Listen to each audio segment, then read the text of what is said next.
Assalamualaikum warahmatullahi wabarakatuh. Teman-teman, pada sesi ke-1 ini kita akan membahas materi modul 1 pada BMP Manajemen Pengetahuan, yakni tentang sejarah dan latar belakang manajemen pengetahuan dan digitalisasi, teori dan organisasi dalam manajemen pengetahuan.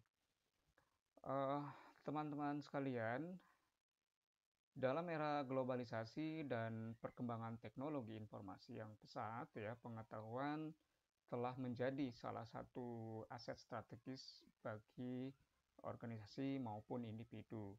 Pergeseran paradigma ekonomi dan ekonomi berbasis industri menuju ekonomi berbasis pengetahuan seringkali menuntut organisasi untuk mampu mengelola, memanfaatkan, serta mengembangkan pengetahuan yang dimilikinya secara aktif.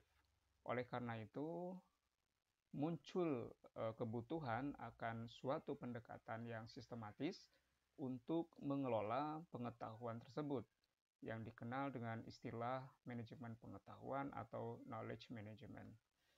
Manajemen pengetahuan merupakan proses mengidentifikasi, menciptakan, menyimpan, membagikan, dan memanfaatkan pengetahuan dalam suatu organisasi guna meningkatkan kinerja dan daya saing organisasi itu sendiri.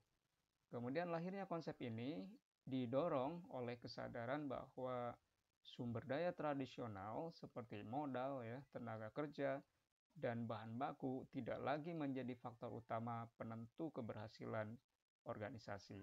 Sebaliknya, kemampuan organisasi dalam mengelola dan menerapkan pengetahuan menjadi faktor kunci yang menentukan keunggulan kompetitif berkelanjutan atau seringkali dalam istilah asing disebut dengan sustainable competitive advantages.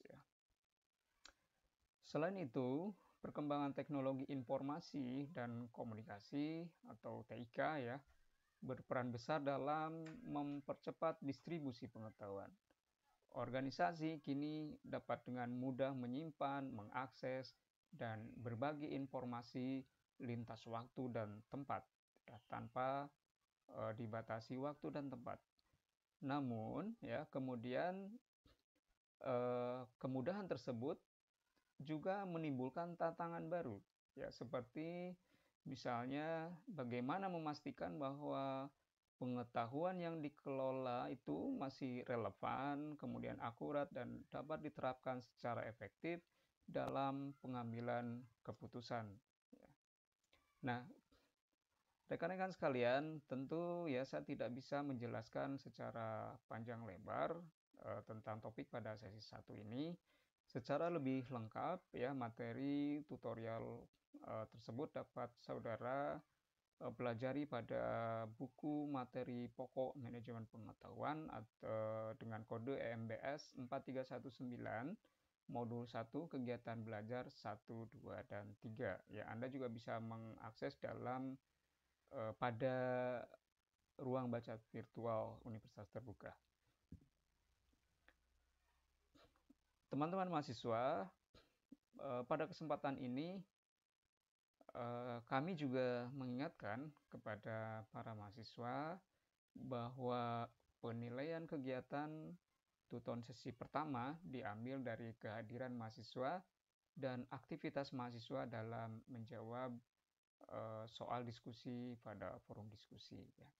Untuk itu, agar saudara memperoleh nilai yang maksimal, mohon kehadiran Anda pada setiap diskusi dan aktif menjawab pertanyaan pada forum diskusi ini. Akhirnya saya sampaikan selamat mengikuti tutorial online.